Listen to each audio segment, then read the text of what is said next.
Today we're going to learn how to reduce the stress out of the nervous system that is the single biggest obstacle to the correction of any kind of neuromuscular coordination issue. This is the one thing that stands in the way of people recovering from physical trauma in their body.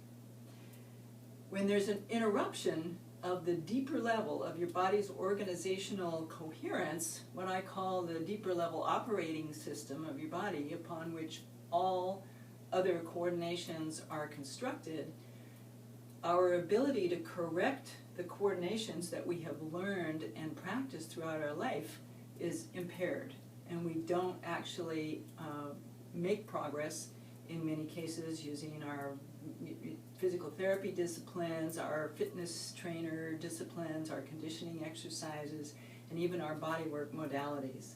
So, because stress has undermined the body's ability to heal itself at some point. So any shock or trauma to the body can constitute a problem of this sort. So I'm going to show you in a demonstration how to test for it, and what we do here at the Healus Neuro Rehab Center to correct this level of dysfunction in the contralateral coordination system of the body. So I'm going to have you draw your knees up for me, okay? And just relaxing, I'm going to passively move your knees from side to side, and I can observe whether there's greater ease moving in one direction or another. I can feel it in my hands, sometimes I can see it in the way the body moves. Okay, and then I'm going to have you stop at the end range here and turn both your knees to the left side. Okay, and let go. And then come on back over here, keeping your knees together, keep breathing, and turn to the right. And then you on back over here to the left side and match my pressure. Okay, so this would indicate that it's easier to turn to the right than it is to turn to the left. Let's do the same thing with the thoracic segment. That was for the lumbars. Okay, match my pressure right here. Good. Match my pressure right here. Okay, and match my pressure right here, and match my pressure right here. And this, likewise, the thoracic segment is having the same preference. It is easy to turn right and hard to turn left. So many of the muscles on the left side of the body will be inhibited by this preference. Go ahead and turn your head to the left. Good. And keep breathing. Turn your head to the right. Good. And turn your head to the left. Turn your head to the left. And you'll notice that the first time we turn to the left, the muscles could do the job. The second time we turn to the left, they couldn't. So this is the nature of contralateral coordination, is it turns first this way and then the other way. And when there's a problem with crossing the midline between the two hemispheres of the brain, that's when you see these kind of discoordination events happening with the larger muscle physiology. Match my pressure, looking to the, let's look to the left now, and match my pressure, okay? And looking to the right now, and match my pressure. Looking straight ahead, match my pressure, and keep breathing. Good for you. All right.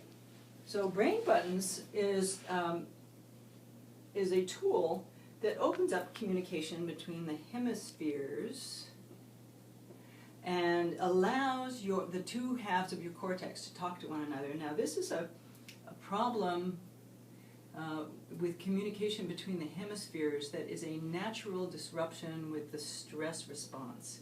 It is automatic for the body to unplug the communication between the two halves of our higher brain centers when we're in any state of emergency. So these problems generate out of not being able to recover from a prolonged period of stress or from a deep psycho-emotional challenge or even from a physical accident in which your body structure was traumatized. So these particular acupuncture points is what they are. This is your navel point, and this is the top of your kidney meridian. And it's about 1.5 inches below your collarbones, and all you have to do is rub on those points.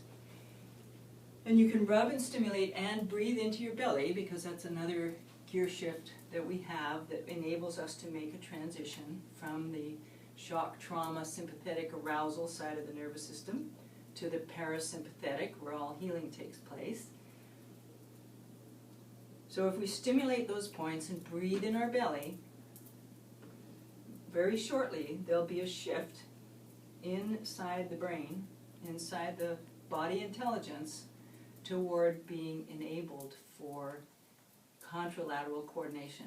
And on top of that, we'll be able to correct other details of neuromuscular discoordination in specific joints. So let's recheck. Bring your knees up. Okay, take a breath. And then I'm going to turn your knees from side to side, and already I can feel how much easier it is for your body to allow me to turn you to the left. Go ahead and turn with your energy, muscle energy, to the left. Good, let go. And now turn with your knees to the right. And now turn to the left, good. And now turn to the right, hold, and keep breathing, and turn left. And even quicker and quicker, you can still accommodate the need to recognize and engage the muscles as needed. Let's check the thoracic segment. Match my pressure here. Good. Match my pressure here. Good. Match my pressure here. Good. And we're using only about 5 or 10 pounds of pressure because it's not really a test of strength. Turn your head to the left. Good. Turn your head to the right. This is the one we couldn't go back and forth. Turn left. This one is good now. Hold your arm up here. Match my pressure. Focus your eyes. Match my pressure. Look to the left and breathe. And match my pressure. Good. All right. So this is the wonderful thing about brain buttons is that you can do them on yourself. Everybody on the planet needs to know how to do brain buttons. So I'm going to show you how you would do that if you were standing, sitting. They can be done anytime, and this would be if you were doing them on yourself and you were first thing in the morning when you woke up, you wanted to turn your brain on, you could do them lying down, and you'd be looking at the ceiling in addition to rubbing those points and breathing into your diaphragm. You'd also be engaging your visual tracking system at the same time. Now, here on the table, it was easy to just let somebody relax and let the body be rocked into a more greater facility with the neuromuscular integration between the two halves of the brain. But let's go ahead and show you what it looks like if you're just stimulating them on your own. So here they are, about 1 inch to 1.5 inches, right above the most prominent rib. Right here on either side of your sternum, and you're rubbing your navel, and you're breathing in your diaphragm, and you're letting your eyes track all the way to the periphery, and at the periphery, forcing your eyes to focus. Looking to the left. Same thing, taking the moment to focus and bring into your attention what is it that you're looking at, breathing. Tracking across the horizon, the imaginary horizon or the windowsills or the bottoms of your pictures and wherever you are located at the time you're doing this. So you can stand, you can sit, you can do this anytime. Kind of looks like you have an itch somewhere, so nobody really knows what you're doing. And so in this way, if you're at a meeting, you're starting to lose focus. If you're in an exam and you want to wake your brain up so you get a better grade and you get better responses out of your brain, there are many, many reasons to use brain buttons. So you can have a description of this on our website, and I hope you make good use of brain buttons throughout the rest of your life.